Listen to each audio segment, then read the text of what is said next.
नमस्कार मित्रों, संसार मानस पर आप सभी लोगों का बहुत बहुत स्वागत है। आज मैं वैदिक कालीन विदुषी अपाला की कथा आप सभी लोगों के सामने लेकर प्रस्तुत हूँ, जो कि बहुत ही रोचक है। उम्मीद करते हैं कि आपको यह कथा पसंद आएगी। इस चैनल पर पहली बार आए हैं तो इस चैनल को सब्सक्राइब जरूर कर लें।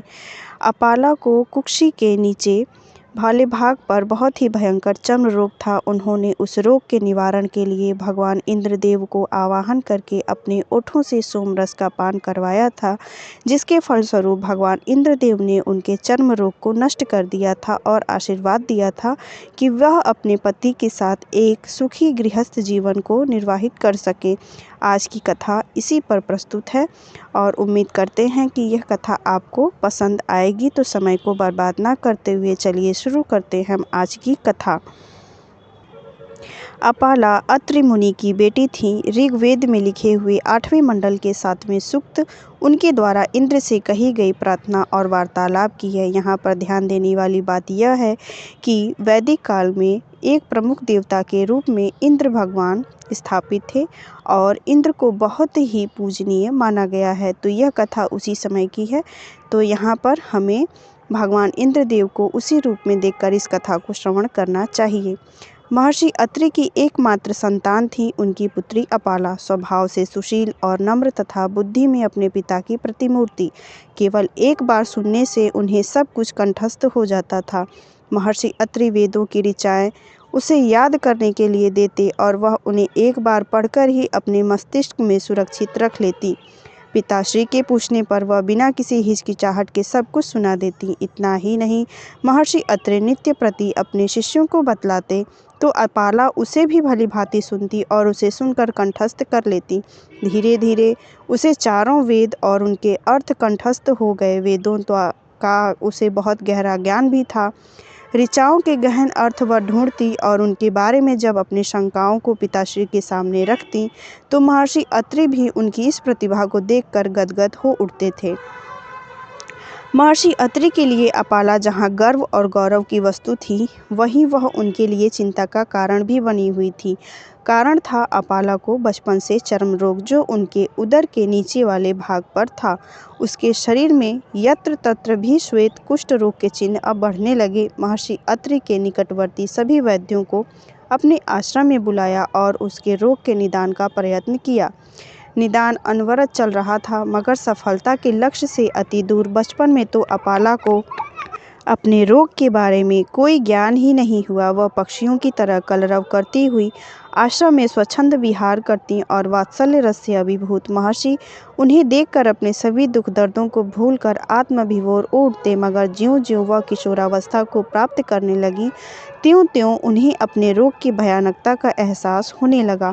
इससे उन्हें बहुत मानसिक पीड़ा हुई, मगर उससे भी कहीं अधिक चिंता उन्हें इस बात की थी कि उनके पिताश्री भी उसी दुख के कारण दुखी रहते हैं तथा स्वाध्याय में उनका चित्त नहीं लगता। पिता को चिंतित देखकर वह तरह तरह की बातें करके उन्हें प्रसन्न करने का प्रयत्न करती और पिताश्री भी क्यों चिंता करते हैं, लेकिन वह इसमें क्या कर सकती थी। वह जाकर पिता को धैर्य बंधाती कि पिता, आप चिंता मत करिए, यह रोग तो अपने आप ही निर्मूल हो जाएगा। औषधियाँ भी चल ही रही हैं, यदि निर्मल नहीं भी हो तो भी चिंता से क्या लाभ। वस्तु स्थिति को स्वीकार करना ही पड़ेगा। अपाला ने धीरे धीरे यौवनावस्था में पदार्पण किया तो महर्षि को उनके विवाह का चिंता सताने लगी। महर्षि ने कई युवकों के मन को टटोलने की कोशिश की, परंतु श्वेत कुष्ठ चिन्हों के कारण कोई भी युवक अपाला से विवाह करने के लिए तैयार नहीं हुआ। इस स्थिति ने महर्षि को और भी झकझोर दिया। युवावस्था मनुष्य के अनेक शारीरिक दोषों पर पर्दा डाल देती है। अपाला पर जब युवावस्था गहराने लगी तो श्वेत कुष्ठ के चिन्ह धीरे धीरे हल्के पड़ने लगे। अपूर्ण जानकारी होने पर ही वे चिन्ह दृष्टिगत होते थे। सामान्यतः अपाला का चेहरा काफ़ी आकर्षक था और वह किसी व्यक्ति को इतना अवसर ही नहीं देता था कि उसकी दृष्टि शरीर के दोषों को ढूंढ सके। ऐसे ही अवसर पर एक दिन कृशाश्व नाम के एक ऋषि ब्रह्मवेत्ता का महर्षि अत्रि के आश्रम में आगमन हुआ। कृशाश्व ने सहज दृष्टि से कुसुमित अपाला को निहारा तो स्तंभित से रह गई। यौवन कांति की चकाचौंध में वे कुष्ठ चिन्हों का आभास कर ही नहीं पाए।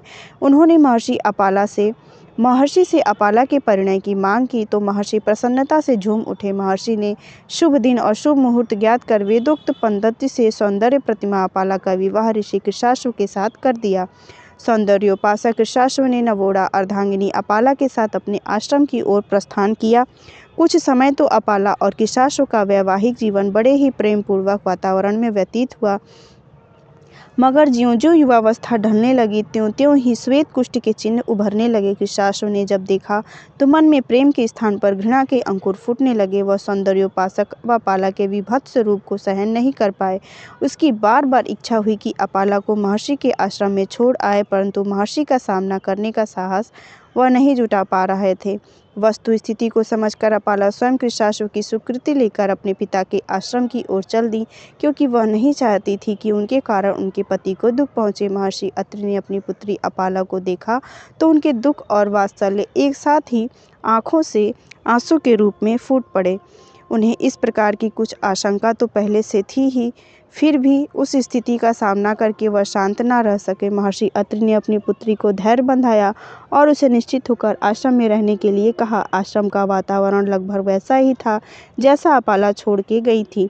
समय का प्रभाव अवश्य ही सब कुछ नहीं था। महर्षि भी कुछ वृद्ध हो चले थे, अभी भी उनकी कर्मठता वैसी नहीं थी। अपाला आश्रम के वातावरण में शीघ्र ही घुल मिल गई, पर उनकी वेदना रह रहकर उनके चेहरे पर उभर आती। उन्हें विशेष रूप से यह सोचकर कष्ट होता कि उन्हीं के कारण कृशाश्व का जीवन संकटमय हुआ है और पिताश्री को तो वह सदैव कष्ट देती ही रही हैं। महर्षि अत्रि अपनी पुत्री के चेहरे के भावों को पढ़ते रहते। उन्होंने एक दिन अपाला को अपने निकट बुलाया और कहा, बेटी, नियमित आहार, अध्ययन, उपासना और शयन से तेरा उपकार होगा। तू तपस्या कर और इंद्र को आवाहन कर, उसी से तेरा उद्धार होगा। अपाला ने पिता की आज्ञा मानकर इंद्र की तपस्या प्रारंभ कर दी। उनकी तपस्या पूर्ण निष्ठा और लगन से चल रही थी। वह नित्य सूर्य को अर्घ्य देती और शनैः शनैः सभी मानवीय दुर्बलताओं से मुक्त होती जा रही थी। अपाला की तपस्या से इंद्र प्रभावित हुए। वे अपाला के सामने आए तो वह श्रद्धा से नत हो गई, लेकिन वह जिस समय अपाला के सामने आए थे उस समय वह नदी के किनारे थीं और उनके पास सोम रस बनाने का जो पौधा था वह विद्यमान था। वह इंद्र भगवान को देखकर इतनी अभिभूत हो गईं कि उन्हें ज्ञात न रहा कि वह सोम रस किस प्रकार से भगवान को अर्पित करें।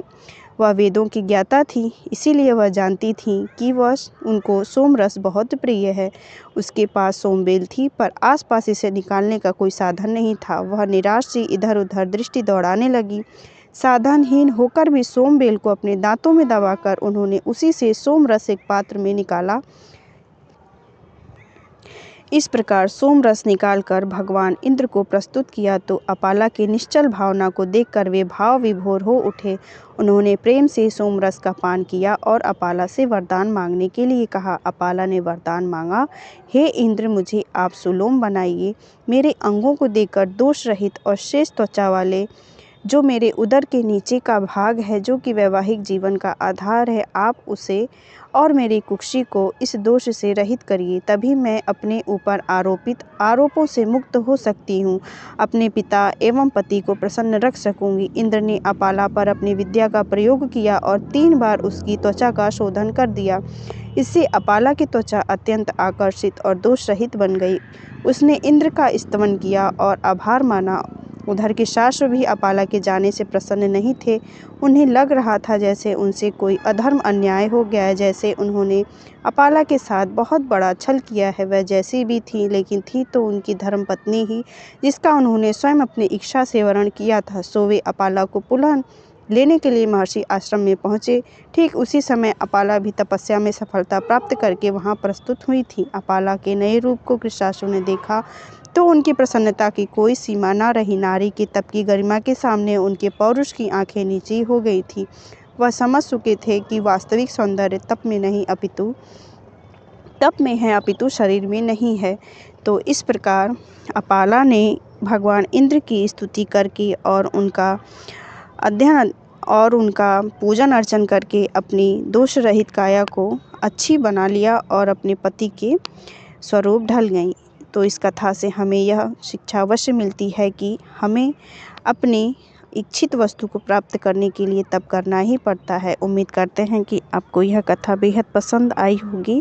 इस चैनल को सब्सक्राइब करके हमारा सपोर्ट ज़रूर कर दें, क्योंकि इस चैनल पर आप सभी लोगों को धार्मिक गतिविधियों से जुड़ी हुई और वैदिक कालीन और प्राचीन कथाएँ सुनने को मिलती हैं, जिससे आपका समय गलत चीज़ों में नहीं जाता है।